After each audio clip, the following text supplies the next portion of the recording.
നമ്മൾ ഇന്നത്തെ ക്ലാസ്സിൽ PSC പരീക്ഷകളിൽ ഉറപ്പായിട്ടും പഠിച്ചിരിക്കേണ്ട കറണ്ട് അഫേഴ്സ് ആണ് നോക്കാൻ പോകുന്നത്. ഇനി വരുന്ന എല്ലാ പരീക്ഷകൾക്കും അത്രയേറെ ഇമ്പോർട്ടൻ്റ് ആയിട്ടുള്ള കറണ്ട് അഫേഴ്സ് ആണ്. നമുക്ക് സമയം കളയാതെ ക്ലാസ്സിലോട്ട് പോകാം. കാർഷിക സർവകലാശാല പ്രൊഫസർ ഓഫ് പ്രാക്ടീസ് പദവി നൽകി ആദരിച്ചത് ആരെയാണ് ഈ അടുത്തിടയ്ക്ക്? ചെറുവയൽ രാമനെയാണ് കാർഷിക സർവകലാശാല ഈയിടയ്ക്ക് പ്രൊഫസർ ഓഫ് പ്രാക്ടീസ് പദവി നൽകി ആദരിച്ചത്. അപ്പോൾ പ്രൊഫസർ ഓഫ് പ്രാക്ടീസ് പദവി നൽകുന്നത് കാർഷിക സർവകലാശാലയാണ്. അങ്ങനെ ഈ അടുത്ത് കാർഷിക സർവകലാശാല പ്രൊഫസർ ഓഫ് പ്രാക്ടീസ് പദവി നൽകി ആദരിച്ചത് ആരെയാണ്? ചെറുവയൽ രാമനെയാണ്. 2023 കേരള ശാസ്ത്ര പുരസ്കാര ജേതാവ് ആരാണ്? 2023 കേരള ശാസ്ത്ര പുരസ്കാര ജേതാവ് ഡോക്ടർ എസ് സോമനാഥാണ്. ആരാണ്? ഡോക്ടർ എസ് സോമനാഥാണ് 2023 കേരള ശാസ്ത്ര പുരസ്കാര ജേതാവ്. തുടർച്ചയായി ഏറ്റവും കൂടുതൽ തവണ കേന്ദ്ര ബജറ്റുകൾ അവതരിപ്പിച്ചതിൻ്റെ റെക്കോർഡ് സ്വന്തമാക്കിയത് ആരാണ്? നിർമ്മല സീതാരാമനാണ്. തുടർച്ചയായിട്ട് ഏറ്റവും കൂടുതൽ തവണ, ശ്രദ്ധിക്കുക, തുടർച്ചയായിട്ട് ഏറ്റവും കൂടുതൽ തവണ കേന്ദ്ര ബജറ്റുകൾ അവതരിപ്പിച്ചതിൻ്റെ റെക്കോർഡ് സ്വന്തമാക്കിയിരിക്കുന്നത് നിർമ്മല സീതാരാമനാണ്. ആരുടെ ആത്മകഥയാണ് ഹോപ്പ്? ആരുടെ ആത്മകഥയാണ്? ഫ്രാൻസിസ് മാർപ്പാപ്പ. ഫ്രാൻസിസ് മാർപ്പാപ്പയുടെ ആത്മകഥയാണ് ഹോപ്പ്. അദ്ദേഹം ഈ അടുത്തിടയ്ക്കാണ് ദിവംഗതനായത്. അദ്ദേഹത്തിൻ്റെ ആത്മകഥയാണ് ഹോപ്പ് എന്നുള്ളത്. അപ്പോൾ നമുക്ക് ഈ ക്വസ്റ്റ്യൻസ് ഒന്നും കൂടി നോക്കാം. കാർഷിക സർവകലാശാല പ്രൊഫസർ ഓഫ് പ്രാക്ടീസ് പദവി നൽകി ഈ അടുത്തിടയ്ക്ക് ആദരിച്ചത് ചെറുവയൽ രാമനെയാണ്. 2023 കേരള ശാസ്ത്ര പുരസ്കാര ജേതാവ് ആരാണ്? ഡോക്ടർ എസ് സോമനാഥാണ് 2023 കേരള ശാസ്ത്ര പുരസ്കാര ജേതാവ്. തുടർച്ചയായിട്ട് ഏറ്റവും കൂടുതൽ തവണ കേന്ദ്ര ബജറ്റുകൾ അവതരിപ്പിച്ചതിൻ്റെ റെക്കോർഡ് സ്വന്തമാക്കിയത് ആരാണ്? നിർമ്മല സീതാരാമനാണ്. തുടർച്ചയായിട്ട് ഏറ്റവും കൂടുതൽ തവണ കേന്ദ്ര ബജറ്റുകൾ അവതരിപ്പിച്ചതിൻ്റെ റെക്കോർഡ് സ്വന്തമാക്കിയത്. ആരുടെ ആത്മകഥയാണ് ഹോപ്പ് എന്നുള്ളത്? ഫ്രാൻസിസ് മാർപ്പാപ്പയുടെ ആത്മകഥയാണ് ഹോപ്പ് എന്നുള്ളത്. ഇന്ത്യയിൽ ആദ്യമായിട്ട് net zero carbon emission airport പദവി ലഭിച്ച വിമാനത്താവളം ഏതാണ്? ഇന്ത്യയിൽ ആദ്യമായിട്ട് net zero carbon emission airport പദവി ലഭിച്ചത് ഡൽഹി എയർപോർട്ടിനാണ്. എവിടെയാണ്? ഡൽഹി എയർപോർട്ടിനാണ് ഇന്ത്യയിൽ ആദ്യമായിട്ട് net zero carbon emission airport പദവി ലഭിച്ചത്. ഏത് എയർപോർട്ടിനാണ്? ഡൽഹി എയർപോർട്ടിനാണ് ഇന്ത്യയിൽ ആദ്യമായിട്ട് net zero carbon emission airport പദവി ലഭിച്ചത്. ഡൽഹി എയർപോർട്ടിനാണ്. 24 മണിക്കൂറും പ്രവർത്തിക്കുന്ന ധാന്യങ്ങൾ ലഭിക്കുന്ന രാജ്യത്തെ ആദ്യത്തെ ATM ആരംഭിക്കുന്നത് ഏത് സംസ്ഥാനത്താണ്? ഒഡീഷയിലാണ്. 24 മണിക്കൂറും പ്രവർത്തിക്കുന്ന ധാന്യങ്ങൾ ലഭിക്കുന്ന ഇന്ത്യയിലെ ആദ്യത്തെ ATM തുറന്നു പ്രവർത്തിക്കുന്നത് ഒഡീഷയിലാണ്. ഇന്ത്യയിൽ ആദ്യമായി ദുരന്ത നിവാരണ ഇൻഷുറൻസ് ഏർപ്പെടുത്തിയ സംസ്ഥാനം ഏതാണ്? ഇന്ത്യയിൽ ആദ്യമായിട്ട് ദുരന്ത നിവാരണ ഇൻഷുറൻസ് ഏർപ്പെടുത്തിയ സംസ്ഥാനം നാഗാലാൻഡ് ആണ്. അപ്പോൾ ഇന്ത്യയിൽ ആദ്യമായിട്ട് net zero carbon emission airport പദവി ലഭിച്ച വിമാനത്താവളം ഡൽഹി എയർപോർട്ടാണ്. 24 മണിക്കൂറും പ്രവർത്തിക്കുന്ന ധാന്യങ്ങൾ ലഭിക്കുന്ന രാജ്യത്തെ ആദ്യത്തെ ATM ആരംഭിച്ചത് എവിടെയാണ്? ഒഡീഷയിലാണ് ആരംഭിച്ചത്. ഇന്ത്യയിൽ ആദ്യമായിട്ട് ദുരന്ത നിവാരണ ഇൻഷുറൻസ് ഏർപ്പെടുത്തിയ സംസ്ഥാനം നാഗാലാൻഡ് ആണ്. ഇന്ത്യയിൽ ആദ്യമായിട്ട് ദുരന്ത നിവാരണ ഇൻഷുറൻസ് ഏർപ്പെടുത്തിയ സംസ്ഥാനം ഏതാണ്? നാഗാലാൻഡ് ആണ്. ഏത് വിഭാഗത്തിലുള്ളവരെ ആദരിക്കുന്നതാണ് രാഷ്ട്രീയ വിജ്ഞാൻ പുരസ്കാർ? ശാസ്ത്രജ്ഞരെ ആദരിക്കുന്ന പുരസ്കാരമാണ് രാഷ്ട്രീയ വിജ്ഞാൻ പുരസ്കാർ. എന്താണ്? ശാസ്ത്രജ്ഞരെ ആദരിക്കുന്ന പുരസ്കാരമാണ് ഏത്? രാഷ്ട്രീയ വിജ്ഞാൻ പുരസ്കാർ. അപ്പോൾ ഏത് വിഭാഗത്തിലുള്ളവരെ ആദരിക്കുന്ന പുരസ്കാരമാണ് രാഷ്ട്രീയ വിജ്ഞാൻ പുരസ്കാർ? ശാസ്ത്രജ്ഞരെ ആദരിക്കുന്ന പുരസ്കാരമാണ് രാഷ്ട്രീയ വിജ്ഞാൻ പുരസ്കാർ. ഇന്ത്യയിലെ ആദ്യത്തെ പരിസ്ഥിതി സൗഹൃദ സെക്രട്ടേറിയറ്റ് ഏത് സംസ്ഥാനത്താണ്? ആസാമിലാണ് ഇന്ത്യയിലെ ആദ്യത്തെ പരിസ്ഥിതി സൗഹൃദ സെക്രട്ടേറിയറ്റ്. അപ്പം ഇന്ത്യയിലെ തന്നെ ആദ്യത്തെ പരിസ്ഥിതി സൗഹൃദ സെക്രട്ടേറിയറ്റ് ആസാമിലാണ്. ഇന്ത്യയിൽ ആദ്യമായിട്ട് വനിതാ ജീവനക്കാർക്ക് ആർത്തവ അവധി അനുവദിച്ച ഹൈക്കോടതി ഏതാണ്?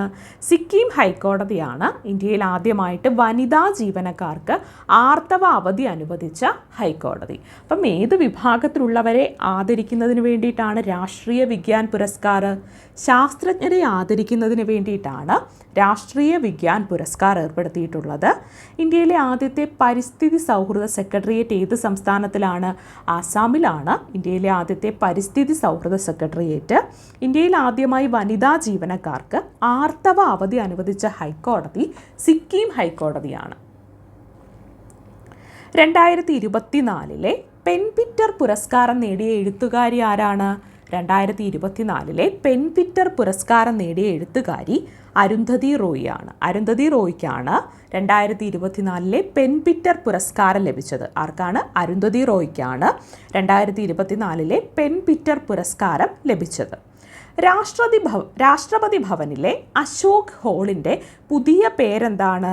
രാഷ്ട്രപതി ഭവനിലെ അശോക് ഹാളിൻ്റെ പുതിയ പേര് അശോക് മണ്ഡപം എന്നാണ് കേട്ടോ. അപ്പം രാഷ്ട്രപതി ഭവനിലെ അശോക് ഹാളിൻ്റെ പുതിയ പേര് അശോക് മണ്ഡപം എന്നാക്കി. അപ്പോൾ രാഷ്ട്രപതി ഭവനിലെ അശോക് ഹാളിൻ്റെ പുതിയ പേരെന്താ?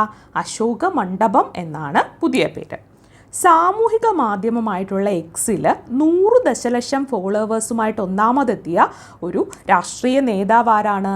നരേന്ദ്രമോദിയാണ്. സാമൂഹിക മാധ്യമമായിട്ടുള്ള എക്സിൽ 100 ദശലക്ഷം ഫോളോവേഴ്സുമായിട്ട് ഒന്നാമതെത്തിയ നേതാവ് നരേന്ദ്രമോദിയാണ്. ആരാണ്? ഇന്ത്യയുടെ പ്രധാനമന്ത്രിയായിട്ടുള്ള നരേന്ദ്രമോദിയാണ് സാമൂഹിക മാധ്യമമായ എക്സിൽ 100 ദശലക്ഷം ഫോളോവേഴ്സുമായിട്ട് ഒന്നാമതെത്തിയത്. ഇന്ത്യയിൽ എവിടെയാണ് 40,000 വർഷത്തിലേറെ പഴക്കമുള്ള ഒട്ടകപക്ഷിയുടെ കൂട് കണ്ടെത്തിയത്? എവിടെയാണ്? ഇന്ത്യയിൽ എവിടെയാണ്? ആന്ധ്രാപ്രദേശിലെ പ്രകാശം എന്ന സ്ഥലത്താണ് 40,000 വർഷത്തിലേറെ പഴക്കമുള്ള ഒട്ടകപക്ഷിയുടെ കൂട് കണ്ടെത്തിയത്. അപ്പോൾ ഇന്ത്യയിൽ എവിടെയാണ് 40,000 വർഷത്തിലേറെ പഴക്കമുള്ള ഒട്ടകപക്ഷിയുടെ കൂട് കണ്ടെത്തിയത്? ആന്ധ്രാപ്രദേശിലെ പ്രകാശം എന്ന് പറയുന്ന സ്ഥലത്താണ്. 2024 പെൻപിറ്റർ പുരസ്കാരം നേടിയ എഴുത്തുകാരിയാണ് അരുന്ധതി റോയ്.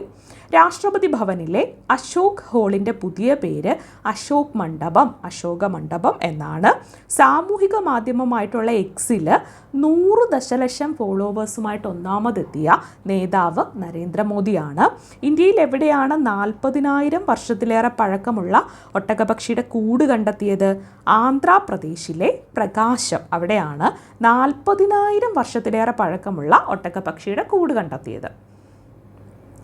രാജ്യത്തെ വന്യജീവികളുടെ എല്ലാം സമ്പൂർണ്ണ ലിസ്റ്റ് തയ്യാറാക്കിയ ലോകത്തിലെ ആദ്യ രാജ്യം ഏതാണ്? ഇന്ത്യയിലാണ്. ഇന്ത്യയിലെ സമ്പൂർണ്ണ വന്യജീവികളുടെ എല്ലാം ലിസ്റ്റ് തയ്യാറാക്കിയത് ഇന്ത്യയാണ്. ലോകരാജ്യങ്ങളിൽ രാജ്യത്തെ വന്യജീവികളുടെ എല്ലാം സമ്പൂർണ്ണമായിട്ടുള്ള ലിസ്റ്റ് തയ്യാറാക്കിയ ആദ്യ രാജ്യം എന്ന് പറയുന്നത് ഇന്ത്യയാണ്. രാജ്യത്തെ വന്യജീവികളുടെ എല്ലാം സമ്പൂർണ്ണ ലിസ്റ്റ് തയ്യാറാക്കിയ ലോകത്തിലെ ആദ്യ രാജ്യം ഏതാണ്? ഇന്ത്യയാണ്. ദൂരദർശൻ്റെ DD കിസാൻ ചാനലിൽ അവതരിപ്പിച്ച AI അവതാരകർ ആരൊക്കെയാണ്? AI അവതാരകരുടെ പേരെന്തൊക്കെയാണ്? AI കൃഷ്ണയും AI ഭൂമിയുമാണ്. ദൂരദർശൻ്റെ DD Kisan ചാനലിൽ അവതരിപ്പിച്ച AI അവതാരകരാണ് AI കൃഷ്ണയും AI ഭൂമിയും. അപ്പോൾ ദൂരദർശൻ്റെ DD കിസാൻ ചാനലിൽ അവതരിപ്പിച്ച AI അവതാരകരാണ് AI കൃഷ്ണയും AI ഭൂമിയും. 18ാമത് ലോക്സഭയിലേക്ക് എതിരില്ലാതെ തിരഞ്ഞെടുക്കപ്പെട്ട ഏക വ്യക്തി ആരാണ്? 18ാമത് ലോക്സഭയിലേക്ക് എതിരില്ലാതെ തിരഞ്ഞെടുക്കപ്പെട്ട ഏക വ്യക്തിയാണ് മുകേഷ് ദലാൽ. ആരാണ്? മുകേഷ് ദലാലാണ്. സൂറത്ത് മണ്ഡലത്തിൽ നിന്നും അദ്ദേഹമാണ് എതിരില്ലാതെ തിരഞ്ഞെടുക്കപ്പെട്ട ഏക വ്യക്തി. 18ാം ലോക്സഭയിലേക്ക് എതിരില്ലാതെ തിരഞ്ഞെടുക്കപ്പെട്ട ഏക വ്യക്തിയാണ് മുകേഷ് ദലാൽ, സൂറത്ത് മണ്ഡലം. ലോകത്തുണ്ടായിരുന്ന ഏറ്റവും വലിയ പാമ്പിൻ്റേതെന്ന് കരുതപ്പെടുന്ന ഫോസിൽ അവശിഷ്ടങ്ങൾ കണ്ടെത്തിയത് ഇന്ത്യയിൽ എവിടെയാണ്? ഗുജറാത്തിലെ കച്ചിലാണ് ലോകത്തുണ്ടായിരുന്നതിൽ ഏറ്റവും വലിയ പാമ്പിൻ്റേതെന്ന് കരുതപ്പെടുന്ന ഫോസിൽ അവശിഷ്ടങ്ങൾ കണ്ടെത്തിയത്. അപ്പോൾ രാജ്യത്തെ വന്യജീവികളുടെ എല്ലാം സമ്പൂർണ്ണ ലിസ്റ്റ് തയ്യാറാക്കിയ ലോകത്തിലെ ആദ്യ രാജ്യം ഏതാണ്? ഇന്ത്യയാണ്. ദൂരദർശൻ്റെ DD കിസാൻ ചാനലിൽ അവതരിപ്പിച്ച AI അവതാരകർ ആരൊക്കെയാണ്? AI കൃഷ്ണയും AI ഭൂമിയുമാണ്. 18ാമത് ലോക്സഭയിലേക്ക് എതിരില്ലാതെ തിരഞ്ഞെടുക്കപ്പെട്ട ഏക വ്യക്തി ആരാണ്? മുകേഷ് ദലാലാണ്, സൂറത്ത് മണ്ഡലത്തിൽ നിന്നും.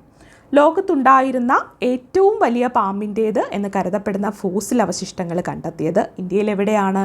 ഗുജറാത്തിലെ കച്ചിലാണ്. ഇന്ത്യയിലെ ആദ്യത്തെ ഭരണഘടനാ പാർക്ക് ഉദ്ഘാടനം ചെയ്തത് എവിടെയാണ്? ഇന്ത്യയിലെ ആദ്യത്തെ ഭരണഘടനാ പാർക്ക് ഉദ്ഘാടനം ചെയ്തത് പൂനെയിലാണ് ഇന്ത്യയിലെ ആദ്യത്തെ ഭരണഘടനാ പാർക്ക് ഉദ്ഘാടനം ചെയ്തത്. മാരീജ് വികസിപ്പിച്ചെടുത്ത കേരളത്തിലെ പൊതുമേഖലാ സ്ഥാപനം ഏതാണ്? കെൽട്രോൺ ആണ് മാരീജ് വികസിപ്പിച്ചെടുത്ത കേരളത്തിലെ പൊതുമേഖലാ സ്ഥാപനം. അപ്പോൾ ഒരു ഡൗട്ട് തോന്നാം, എന്താണ് ഈ മാരീജ് എന്ന് വെച്ചാൽ കപ്പലുകൾക്കും അന്തർവാഹിനികൾക്കുമൊക്കെ ഭീഷണിയായിട്ടുള്ള ബോംബുകളെ നിർവീര്യമാക്കാൻ കഴിയുന്ന ഒരു അഡ്വാൻസ്ഡ് ടോർപിഡോ പ്രതിരോധ സംവിധാനത്തെയാണ് മാരീജ് എന്ന് പറയുന്നത്. ഈ മാരീജ് വികസിപ്പിച്ചെടുത്ത കേരളത്തിലെ പൊതുമേഖലാ സ്ഥാപനം കെൽട്രോൺ ആണ് മാരീജ് വികസിപ്പിച്ചെടുത്ത കേരളത്തിലെ പൊതുമേഖലാ സ്ഥാപനം. എവറസ്റ്റ് കീഴടക്കിയ ഏറ്റവും പ്രായം കുറഞ്ഞ ഇന്ത്യക്കാരി എന്ന റെക്കോർഡിന് അർഹയായ 16 വയസ്സുകാരി ആരാണ്? എവറസ്റ്റ് കീഴടക്കിയ ഏറ്റവും പ്രായം കുറഞ്ഞ ഇന്ത്യക്കാരി എന്ന റെക്കോർഡിന് അർഹയായ 16 വയസ്സുകാരി കാമ്യ കാർത്തികേയനാണ്. ആരാണ്? കാമ്യ കാർത്തികേയനാണ്. Zero waste to landfill അംഗീകാരം നേടിയ രാജ്യത്തെ ആദ്യത്തെ വിമാനത്താവളം ഏതാണ്? Zero waste to landfill അംഗീകാരം നേടിയ രാജ്യത്തെ ആദ്യത്തെ വിമാനത്താവളം തിരുവനന്തപുരം വിമാനത്താവളമാണ്. എന്താണ്? Zero waste to landfill അംഗീകാരം നേടിയ രാജ്യത്തെ ആദ്യത്തെ വിമാനത്താവളം തിരുവനന്തപുരം വിമാനത്താവളമാണ്. അപ്പോൾ ഇന്ത്യയിലെ ആദ്യത്തെ ഭരണഘടനാ പാർക്ക് ഉദ്ഘാടനം ചെയ്തത് പൂനെയിലാണ്. മാരീജ് വികസിപ്പിച്ചെടുത്ത കേരളത്തിലെ പൊതുമേഖലാ സ്ഥാപനം കെൽട്രോൺ ആണ്. എവറസ്റ്റ് കീഴടക്കിയ ഏറ്റവും പ്രായം കുറഞ്ഞ ഇന്ത്യക്കാരി എന്ന റെക്കോർഡിന് അർഹയായ 16 വയസ്സുകാരി കാമ്യ കാർത്തികേയനാണ്. Zero waste to landfill അംഗീകാരം നേടിയ രാജ്യത്തെ ആദ്യത്തെ വിമാനത്താവളം ഏതാണ്? തിരുവനന്തപുരം വിമാനത്താവളമാണ്. Indian coast guard aquatic centre ഉദ്ഘാടനം ചെയ്തത് എവിടെയാ? Indian coast guard aquatic centre ഉദ്ഘാടനം ചെയ്തത് രാമേശ്വരത്താണ്. Indian coast guard aquatic centre ഉദ്ഘാടനം ചെയ്തത് രാമേശ്വരത്താണ്. ഇന്ത്യൻ സായുധ സേനയുടെ ഭാഗമായ നാഗാസ്ത്ര 1 അത് ഏത് തരം ഉപകരണമാണ്? ഇന്ത്യൻ സായുധ സേനയുടെ ഭാഗമായിട്ടുള്ള നാഗാസ്ത്ര 1 ഒരു ഡ്രോൺ ആണ് കേട്ടോ. എന്താണ്? ഇന്ത്യൻ സായുധ സേനയുടെ ഭാഗമായിട്ടുള്ള നാഗാസ്ത്ര 1 ഒരു ഡ്രോൺ ആണ്. അപ്പം എന്തൊക്കെയാണ്? Indian coast guard aquatic centre ഉദ്ഘാടനം ചെയ്തത് എവിടെയാണ്? രാമേശ്വരത്താണ്. ഇന്ത്യൻ സായുധ സേനയുടെ ഭാഗമായിട്ടുള്ള നാഗാസ്ത്ര 1 ഒരു ഡ്രോൺ ആണ്. ഏത് തരം ഉപകരണമാണെന്ന് ചോദിച്ചാൽ അതൊരു ഡ്രോൺ ആണ്.